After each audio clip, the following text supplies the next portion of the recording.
네, 제가 지난주에 SNS에서 이런 기도문을 봤습니다. 주님, 새해에는 뚱뚱한 지갑과 날씬한 몸매를 주세요. 지난해에도 이 기도를 드렸는데 주님께서 거꾸로 주셨어요. 올해에는 뒤바뀌는 일이 없도록 해주세요.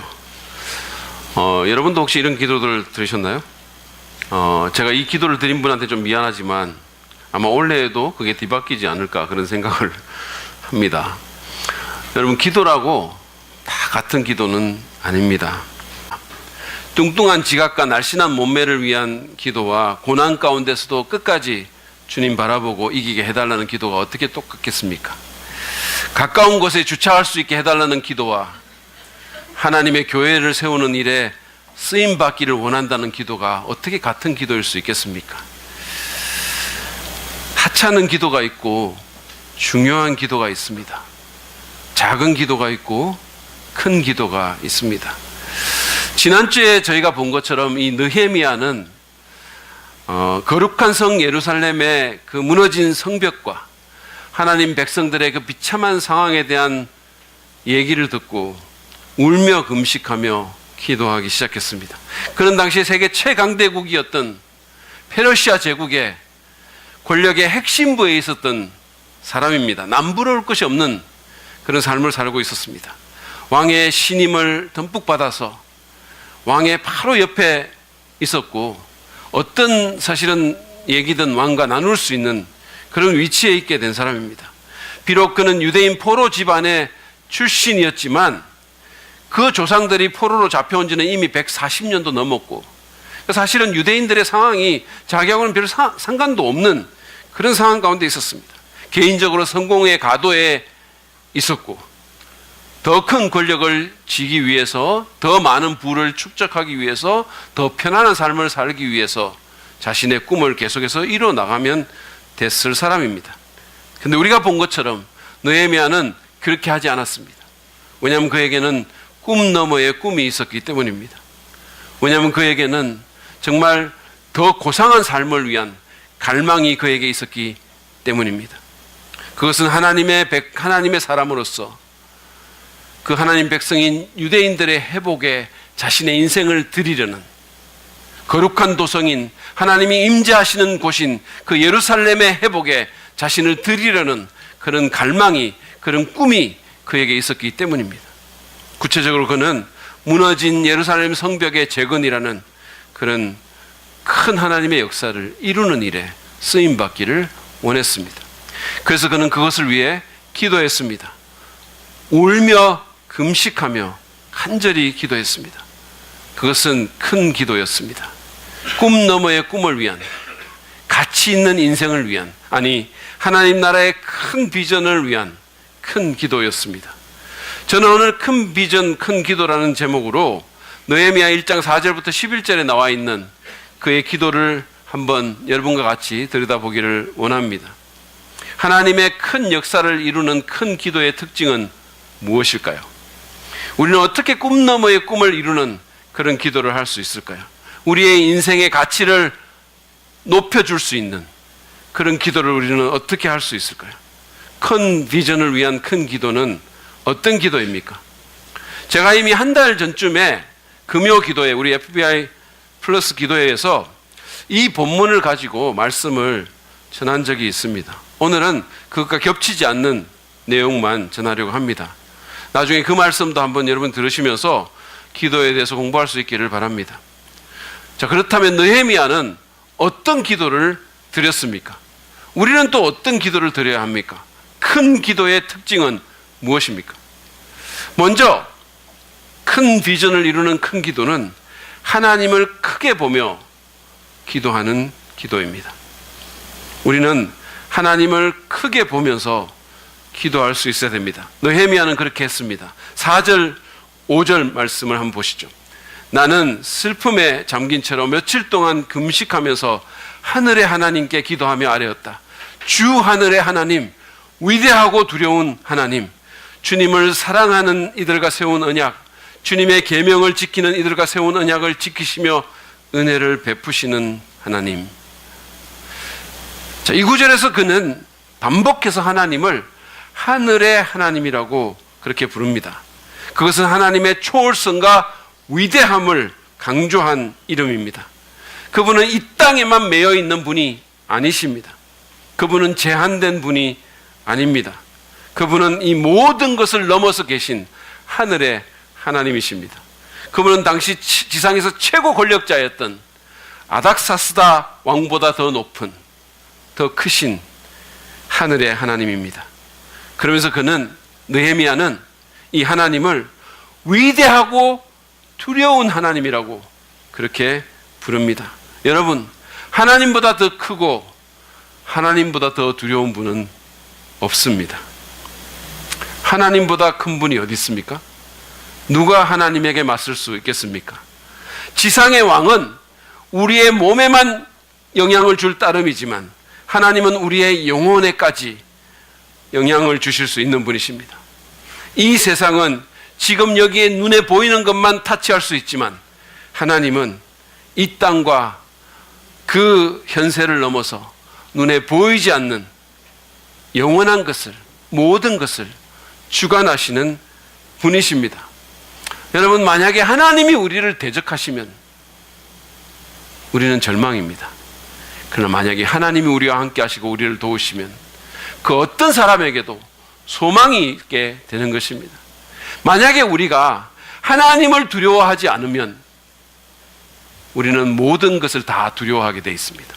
모든 것이 다 두려운 거예요. 날짜도 두렵고 어떤 사람도 두렵고 상황도 두렵고 다 두려운 거예요. 그러나 우리가 하나님 한 분을 두려워하면 다른 모든 두려움을 뛰어넘을 수가 있습니다. 하나님은 크고 두려운 분이십니다. 뿐만 아니라 그분은 그 백성들에게 그 누구보다 신실하시고 은혜로우신 분이십니다. 다시 말해서 하나님은 그 성품에서도 은혜에서도 크신 분이십니다.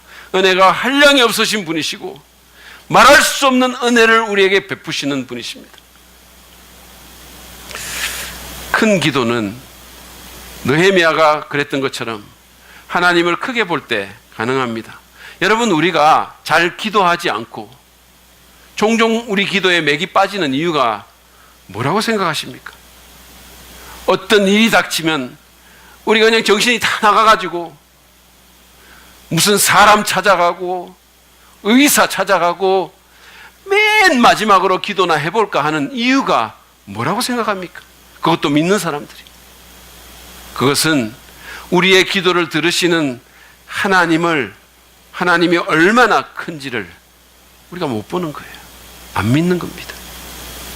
만약에 느헤미야가 하나님을 크게 보지 못했다면 그는 기도하기보다는 아닥사스다 왕에게 먼저 달려갔을 것입니다.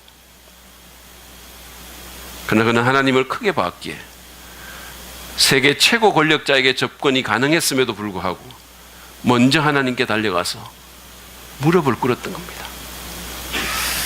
제가 금요 기도회에서 한번 말씀드렸는데 제 중학교 친구 중에 엄청 부자가 있어요. 부부가 다 의사인데 이게 돈을 막 하여튼 어떻게 쓸어 모은 것 같아요. 그러니까 이 대구 중심부의 금싸라기 땅에 10층짜리 큰 빌딩을 갖고 있어요. 근데 이 친구가 이제 지금 대구의 어느 한 대형교회 장로님인데 그 전에 다니던 교회도 좀 큰 교회인데 그 교회 큰 소위 성전을 건축하는데 엄청난 기여를 했다는 그런 소중한 정보를 제가 얻게 된 거예요. 사실은 제가 중학교를 졸업한 후에는 이 친구가 별로 개인적인 그런 어떤 연락이 별로 없었거든요. 만남이 없었습니다. 근데 우리 교회가 건축을 하면서 갑자기 이 친구와 친하고 싶어지는 그런 생각이 갑자기 막 들기 시작한 거죠. 한번 만나기도 했었어요. 네. 어떻게 하면 이 친구를 만나서 우리 교회 건축에 대한 소식을 아주 자연스럽게 전할 수 있을까? 그런 생각을 제가 골똘히 하는 제 자신을 보게 된 겁니다. 그래서 저번에 신간이 나왔을 때도 사인까지 해가지고 정성스럽게 제가 붙여주고, 지난주에는 또 제가 그 페북을 찾아 들어가가지고 친구 신청까지 지금 해놨는데 안타깝게도 별로 활동을 안 하는 것 같았어요. 여러분, 우리가 어떤 상황이나 문제에 부딪히다 보면 사람이 크게 보이고 세상이 크게 보일 수 있어요. 그럴 수 있습니다. 그러나 우리가 기억해야 될 것은 하나님은 그 어떤 사람보다, 어떤 문제보다, 아니 전 세상보다 더 크신 분이십니다. 오래전에 J.B. 필립스라는 사람이 당신의 하나님은 너무 작다라는 그런 책을 쓴 적이 있습니다. Your God is too small. 거기서 당신은 우리 같은 믿는 사람을 얘기하는 거예요. 클래식입니다. 아주 많이 팔린 베스트셀러예요. 근데 이 책에서 필립스는 현대의 그리스도인이 자신의 삶에서 하나님을 너무 작게 본다라고 그렇게 개탄을 했습니다. 세상의 여러 가지 사건들과 과학적인 그런 발명들에 너무 인상을 받아가지고 하나님이 얼마나 크고 대단한 분인가를 잊어버린다는 거예요. 말로는 찬송으로는 그렇게 찬송할지 모르지만 실제 삶 가운데서, 우리의 삶의 현장 가운데서 하나님이 너무 작아져 있다는 거예요. 여러분 기억하십시오. 하나님은 크신 분이십니다. 엄청나게 큰 분입니다. 그분은 우리보다 한 2m 정도 크신 그런 분이 아닙니다. 우리보다 조금 더 재치가 있거나 유느님이라는 분처럼 그런 분이 아니에요. 우리보다 조금 더 힘이 센 그런 분이 아니십니다. 그분은 온 우주를 아무런 힘도 들이지 않고 말씀 한마디로 창조하신 분이세요. 여러분 우주가 얼마나 큰지 아십니까? 우리가 빛의 속도라는 말은 1초에 30만 킬로를 달린다는 거예요. 빛의 속도로 지구에서 날아오르면 달에 도착하는데 2초가 걸린다고 합니다. 그리고 태양을 지날 때쯤 8분 30초가 지납니다. 그리고 다시 5시간 후에 태양계를 벗어나고 그리고 10만 년을 가면 은하계를 여행합니다. 그리고 150만 년을 더 여행하면 은하계 중에 가장 먼 곳이 있는 대성운에 도달합니다. 근데 여기까지의 여정은 우주의 크기에 비하면 한 도시를 벗어나는 정도입니다. 우리가 지구에서 망원경으로 관찰할 수 있는 지역까지, 우주의 끝까지 도착하려면 강속으로 1초에 30만 킬로로 120억 년을 가야 됩니다. 놀라지를, 여러분은 뭐 어떻게 해야 놀라시겠어요? 여러분 강속이 1초에 30만 킬로를 가는데 그 속도로 120억 년을 가야 우리가 망원경으로 관찰 가능한 우주의 끝에 도달하는 거예요. 그 뒤에는 얼마나 큰 게 있는지 우리는 상상조차 못하는 거예요. 보이지 않는 우주는. 이게 우주의 크기입니다. 이거를 하나님은 아무런 힘도 안 들이고 만드셨어요. 근데 이 우주에 여러분 별들은 또 몇 개가 있는지 아세요? 별의 숫자가 몇 개인지 아십니까? 7천억 곱하기 1천억 개예요. 지구의 바다와 사막의 모든 모래 숫자보다 10배가 더 많은 숫자입니다. 그게.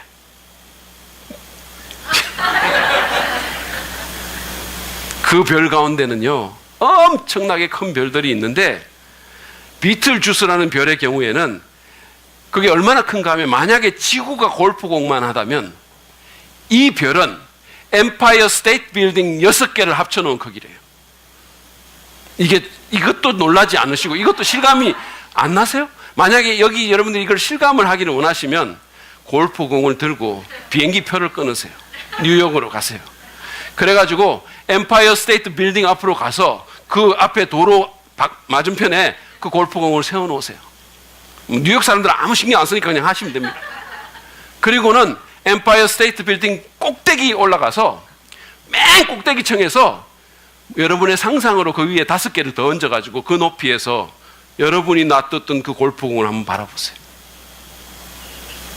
그게 지구고 이게 비틀주스입니다. 그 작은 골프공 어딘가에 여러분이 계세요. 그런데 우리가 좀 컸다고 하나님 무시하고 삽니다. 여러분, 이런 크고 작은 별들이 7천억에 1천억 배가 있다는 거예요. 무려 0이 22개가 달리는데 이건 숫자를 어떻게 셀 수가 없어요. 그런데 그렇게 많은 별을 담고 있는데도 여러분 그거 아세요? 우주는 거의 비어있는 것 같아요.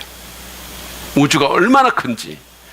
그렇게 많은 별을 담고 있는데도 우주는 거의 비어있다고 합니다. 그러니 이 우주가 얼마나 큽니까? 이 우주를 말씀 한마디로 아무런 힘도 안 들이고 만드신 분이 하나님이십니다. 그분이 바로 저와 여러분의 아버지가 되시는 분이세요. 우리 인생을 책임지겠다고 말씀하신, 세상 끝날까지 함께 하겠다고 말씀하신 그분이십니다. 우리가 하나님께 하나님 나라의 큰 비전을 담는 큰 기도를 올려드리려면 이처럼 크신 하나님을 그 사이즈대로 봐야 됩니다. 믿음을 통해서. 여러분, 하나님은 우리의 상상을 초월하시는 분이십니다. 그분보다 더 큰 존재는 없습니다. 그분이 열면 닫을 자가 없고 닫으면 열 자가 없습니다. 우리는 이 하나님을 크게 보고 믿음으로 의지하고 주께서 우리 가운데 큰 일을 행하시며 우리를 사용해 주실 것을 기대하며 기도해야 합니다. 우리의 사이즈를 넘어서는 일들, 우리의 능력과 지혜를 넘어서는 위대한 일을 크신 하나님께서 우리를 통해 이루어 주실 것을 간구해야 합니다. 그게 큰 기도입니다. 윌리엄 캐리라는 사람은 하나님에게서 위대한 일을 기대하라, 하나님을 위해 위대한 일을 시도하라라는 멋진 말을 남겼습니다. 이 말을 남긴 윌리엄 캐리는 영국의 구두 수송공 출신이에요. 근데 그가 크신 하나님을 바라보며 기도와 헌신으로 나아갔기 때문에 그는 그야말로 위대한 일을 이룬 현대 선교의 아버지라는 칭호를 받은 사람이 됐어요. 이 세상에서 가장 유명한 사람 중에 하나가 된 겁니다. 그는 침례교회 목사가 됐고 결국은 인도의 선교사로 자신을 들여서 수많은 인도의 영혼들을 주님께로 인도했을 뿐만 아니라 아시아 44개국의 언어로 성경을 번역했어요. 뿐만이 아닙니다. 당시에 영적으로 잠자던 영국을 깨웠던 위대한 하나님의 사람이 됐습니다. 역사에 남는 인물이 된 거예요. 수많은 젊은이들이 이 윌리엄 캐리 때문에 영감을 받고 자신의 인생을 하나님께 드려 선교사로 나갔어요. 세상이 변화된 겁니다. 하나님을 크게 보고 그 크신 하나님에게서 위대한 일을 기대합시다. 그리고 그렇게 기도합시다.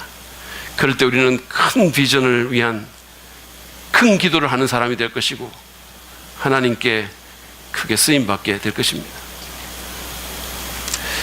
큰 비전을 이루는 큰 기도는 하나님을 크게 보는 기도입니다. 그뿐만 아니라 그 기도는 그냥 막연히 기적을 바라는 것이 아니라 기회를 위해서 하는 기도입니다. 우리는 막연한 기적을 바라기보다 기회를 위한 기도를 할 수 있어야 됩니다. 느헤미야는 기도를 하면서 하나님의 큰 역사를 가로막는 장애물을 먼저 없앴어요. 그건 뭐냐면 죄를 회개하는 겁니다. 굉장히 중요합니다. 사실은 큰 기도를 하려면 큰 장애물도 없애야 돼요. 그리고 이스라엘의 회복을 약속하신 하나님의 크신 말씀을 믿음으로 주장했어요. 그게 6절부터 10절까지의 내용입니다. 근데 이 내용은 제가 지난달에 금요 기도회에서 하나님을 일하시게 하는 기도라는 제목으로 이미 하나하나씩 다루며 설교를 했기 때문에 오늘은 생략하도록 하겠습니다. 궁금하신 분들은 홈페이지에서 한번 확인해 보시기 바랍니다. 그냥 예의상으로라도 좀 궁금하다는 표정을 제가 이렇게까지 얘기하면 좀 지어주시고 나중에 홈피에서 들어보겠다는 그런 반응을 하면 안 되시겠습니까? 그는 그렇게 기도하고 그리고는 말미에서 자신의 간구를 이렇게 하나님께 올려드립니다. 11절에 나와 있어요. 주님, 종의 간구를 들어주십시오. 주님의 이름을 진심으로 두려워하는 주님의 종들의 간구에 귀를 기울여 주십시오. 이제 주님의 종이 하는 모든 일을 형통하게 하여 주시고 왕에게 자비를 있게 하여 주십시오. 여러분, 이 기도를 잘 보세요. 느헤미야는 주님, 그냥 성벽이 하늘에서부터 그냥 내려와서 예루살렘 성을 확 둘러싸게 해주십시오. 이렇게 기도하지 않았어요.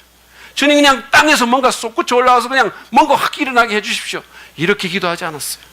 오히려 그는 자신에게 성벽을 건축할 수 있는 기회를 달라고 기도했습니다. 하나님, 제게 기회를 주십시오.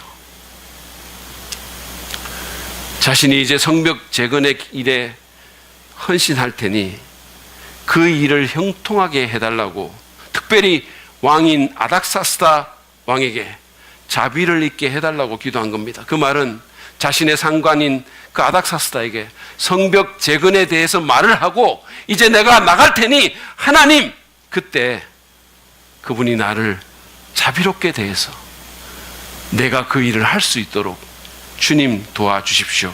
그런 뜻입니다. 다시 말해서 하나님, 제가 제 기도에 응답이 되겠습니다라고 기도한 거예요.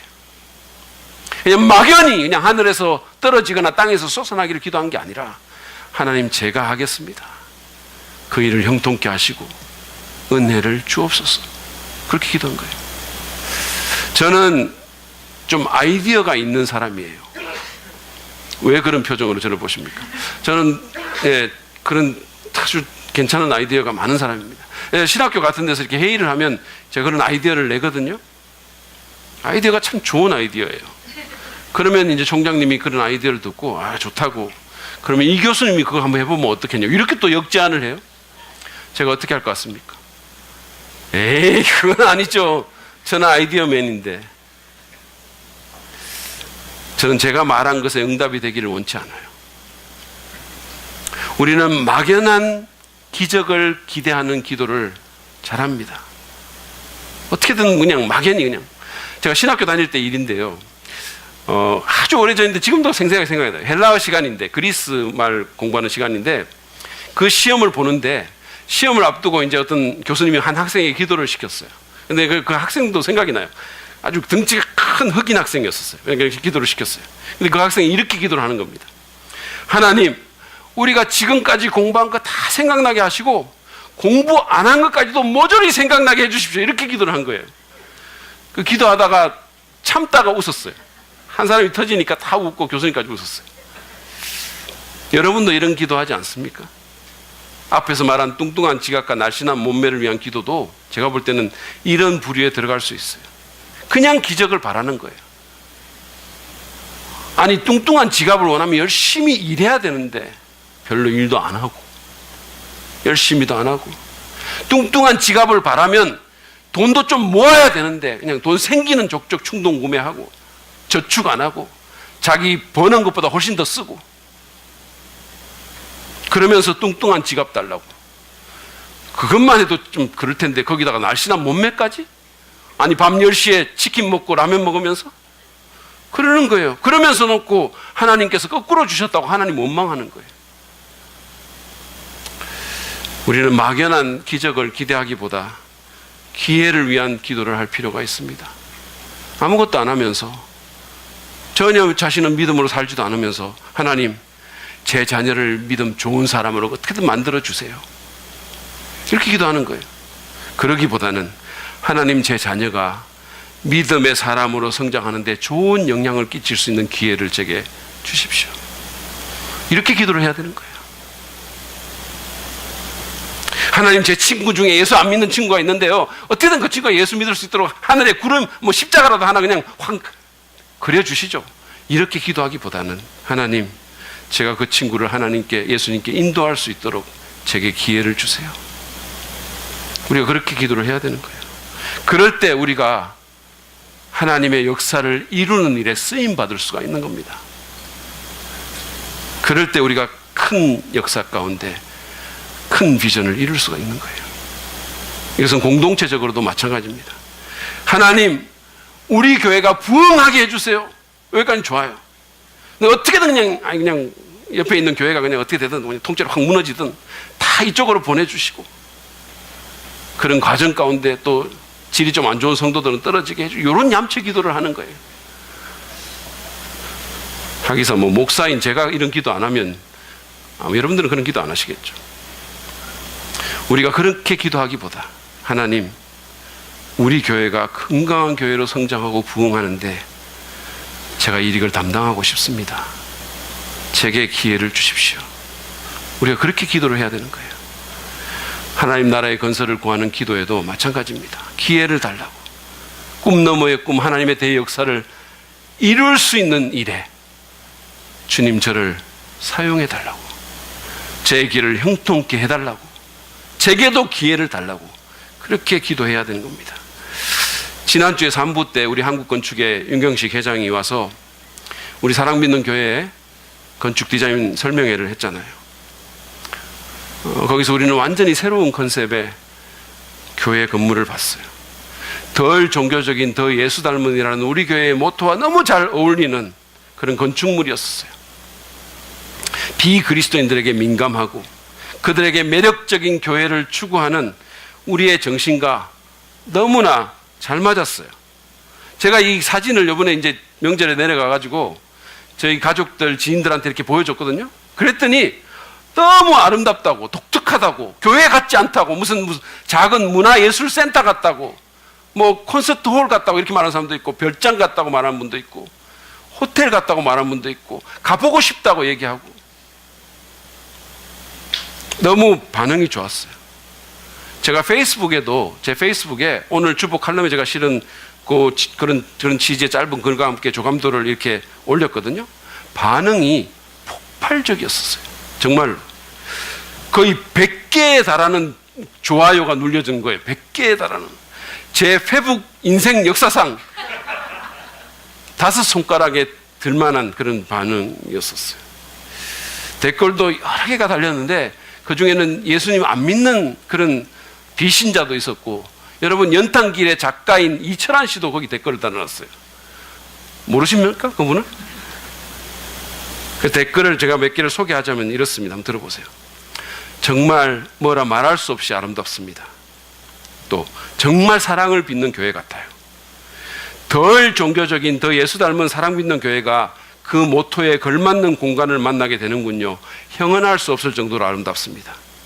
이런 것도 있습니다. 천국에 입성하기 전에 이 땅에서 잠시나마 그 영광과 향기를 맛볼 수 있을 것 같습니다. 와, 가보고 싶어요. 참 멋있는 교회입니다. 여러분 대단하지 않습니까? 이럴 때 박수 한번 쳐야 되는 거 아니에요?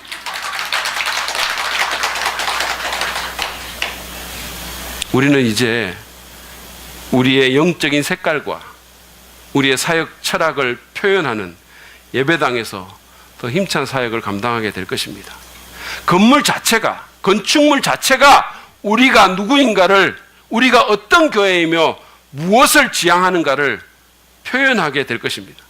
건물 자체가 전도의 접촉점이 되고 비신자들에게 우리 교회가 열려있다는 신호를 주게 될 것입니다. 여러분 기억하십니까? 저희 교회는요, 이름을 지을 때도 예배당 안에서 교인들만 모여서 결정한 게 아니에요.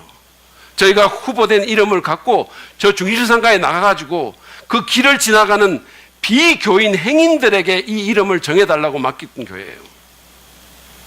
심지어는 담임 목사가 밀었던 이름까지도 무참하게 떨어뜨린, 그게 우리 교회입니다. 그게 우리예요.